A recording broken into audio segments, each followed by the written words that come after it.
வணக்கம்.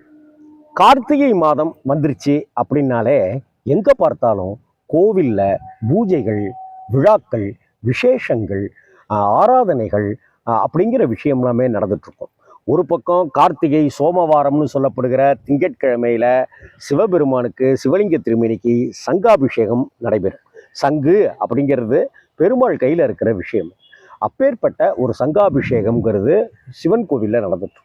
இன்னொரு பக்கம் பார்த்தீங்கன்னாக்க கார்த்திகை மாசத்துல வரக்கூடிய திருக்கார்த்திகை தீப திருவிழாங்கிறது தமிழகம் முழுவதும் எல்லா கோவில்கள்லையும் நடக்கும். அதை விடுங்க, கோவிலை தாண்டி எல்லா வீடுகள்லையும் அந்த தீப திருவிழா நடக்கும். நமக்கு கார்த்திகை தீப ஒளியை நம்ம வீட்டில் தீபங்கள் ஏற்றி பட்சணங்கள்லாம் செய்து நம்ம குழந்தைகளோடு சேர்ந்து அந்த கொண்டாடுகிற அந்த விழா வைபவம் இருக்குல்ல, ஒவ்வொரு லைட்டு எத்தனை நீங்கள் 1000 வாட்ஸ் பல்பு லைட்டெல்லாம் போட்டாலும் அதனுடைய அழகுக்கு அதனுடைய அந்த வைப்ரேஷனுக்கு ஈடே கிடையாது. அப்படிப்பட்ட திருக்கார்த்திகை. அதே போல் கார்த்திகை மாதத்தில் வரக்கூடிய செவ்வாய் வெள்ளி எந்த கிழமையிலையா இருந்தாலும் நீங்கள் அம்பாளை தரிசனம் செய்யறதுங்கிறது நமக்கு மிகப்பெரிய சக்தியை, அளப்பரிய அருளை நமக்கு தந்தருளுங்கிறது உறுதியான விஷயம். இதே சமயத்தில் தான் ஐயப்பன் கோவிலுக்கு விரதம் இருந்து மேற்கொள்கிற பக்தர்கள். நான் அடிக்கடி சொல்லுவேன், என்னென்ன சுவாமி சரணம் அப்படின்னு என் நண்பர்கிட்ட சொல்லுவேன். சுவாமி சரணம், மாலை போட்டாச்சா? நீங்கள் மாலை போட்டாச்சு சாமி. என்ன அப்புறம் யார் யார் போகிறேன்? நான் போகிறேன், அவங்க எல்லாருமே விரதம் இருக்கும் அப்படின்னு.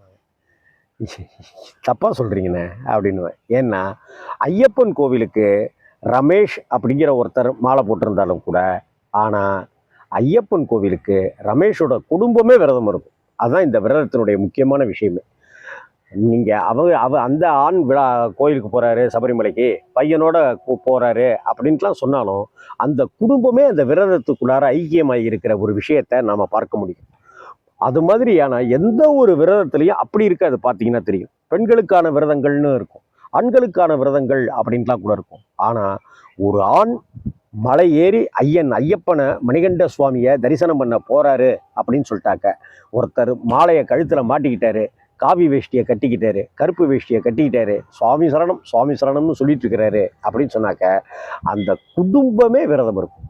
அந்த குடும்பத்தில் எப்போதும் ஒரு சுத்தம், சுகாதாரம், சுபிட்சம் அப்படின்னு இருக்கிற விஷயத்தை நம்ம பார்க்க முடியும். அந்த வீட்டில் யாருமே நான்வெஜ் சாப்பிட மாட்டாங்க. அப்படிப்பட்ட ஒரு காலகட்டமாக தான் இந்த கார்த்திகை மார்கழி மாதங்களை நான் பார்க்குறேன். இந்த பொதுவாக இந்த மாதிரியான விரதங்கள் எல்லாமே நம்மளை புதுப்பித்துக் கொள்வதற்காகவும் நம்மளை நாமே தெளிவு பெறுவதற்காகவும் தான்னு நான் நம்புகிறேன், முழுசாக நம்புகிறேன். நான் பசியோடு இருக்கும்போது தான் பசியினோட அருமை நமக்கு தெரியும். ஃபுல் சாப்பாடு சாப்பிட்டுட்டு வெளியில் ஒருத்தர் 4 இட்லி வேணுங்கன்னு யாராவது நம்மள்கிட்ட கேட்டாங்கனாக்க பசியோட அருமை நமக்கு தெரியாது. ஆனால் காலையில் 1 மணிக்கு 8 மணிக்கு நீங்கள் சாப்பிடாம வேலைக்கும் போயிட்டு 1 மணிக்கு சாப்பிடாம மீட்டிங் அப்படி இப்படின்னு அவஸ்தையில் மாட்டிக்கிட்டு 2:15 மணிக்கு கபகபன்னு சாப்பிட்றதுக்கு ஒரு ஹோட்டலை தேடி அலையும் போது தான் பசியோட அருமை நமக்கு தெரியும். அப்படிப்பட்ட ஒரு விஷயத்தை விரதம் அப்படிங்கிற விஷயம் நமக்கு நல்லாவே உணர்த்துது. தவிர இந்த விரத காலத்தில் மலை ஏறி போகும்போது எங்கே உணவு கிடைக்கும், எங்கே உணவு கிடைக்காதுன்னு நமக்கு தெரியாது. அதற்காகத்தான் இந்த விரத முறைகளை கொண்டு வந்தாங்க. தவிர ஃபுல் கட்டு சாப்பிட்டுட்டு நம்மளால் நடக்க முடியாது, நம்மளால் மலை ஏற முடியாது. ஒரு அயற்சியும் ஒரு தூக்கமும் தான் வரும், ஒரு சோம்பல்தனம் தான் வரும். அப்படி சோம்பல்தனம் இருக்கக்கூடாது அப்படிங்கிறதுக்காகத்தான் விரத முறைகளை இங்கே கொண்டு வந்தாங்க. அதுவும் சாத்வீகமான உணவுகள், சாத்வீகமான காய்கறிகள் அப்படின்ட்டுலாம் எடுத்து வச்சாங்க. ஐயப்பனை தரிசிப்பதற்கு ஒருத்தர் வீட்டில் மாலை போட்டிருக்காருன்னா அவர் மட்டும் இல்லைங்க, அந்த குடும்பமே விரதம் இருக்குது அப்படிங்கிறத தான் நாம் இங்கே பார்க்க வேண்டியிருக்கு. ஐயப்பன் இந்த கலியுகத்தினுடைய கண்கண்ட தெய்வம். மனமுருகி மணிகண்ட சுவாமியை யார் ஒருத்தங்க வேண்டிக்கிறாங்களோ அவங்க வீட்டில் சுபிட்சம், ஐஸ்வர்யம் நிலைச்சி நிற்கும் அப்படிங்கிறது. அதே போல் குழந்தை பாக்கியம் இல்லை அப்படின்னு சொல்லி கலங்கி தவித்து இருமுடி கட்டி மலை ஏறி விரதம் மேற்கொண்டு மலை ஏறி தரிசனம் பண்ணிட்டு வந்தவங்களுக்கு குழந்தையாகவே அங்கே ஐயப்பன் பிறப்பான் அப்படிங்கிறதும் நம்பிக்கையான விஷயம். இது இன்னைக்கு நேற்று இல்லை, ஆண்டாண்டு காலமாக இருக்கிற விஷயம். வீட்டில் ஒரு குழந்தை செல்வம் வேணும்னு நினைக்கிறவங்க, வீட்டில் சகல ஐஸ்வர்ய செல்வங்களும் சந்தானங்களும் வேணும் அப்படின்னு நினைக்கிறவங்க எல்லாருமே ஐயப்ப சுவாமியை மனமுருகி வேண்டிக்கங்க. எங்கள் வீட்டில் ஐயப்பன் கோயிலுக்கு யாருமே விரதம் இருக்கலையே, நான் என்ன செய்யணும்? ஒன்றும் செய்யணும். நீங்கள் தினமும் கார்த்திகை மாதத்தில் தொடங்கி நீங்கள் டெய்லி ஒரு 11 முறை சுவாமியே சரணம் ஐயப்பா அப்படின்னு 11 முறை சொல்லிட்டு வாங்க வீட்டில் உட்காந்துக்கிட்டு.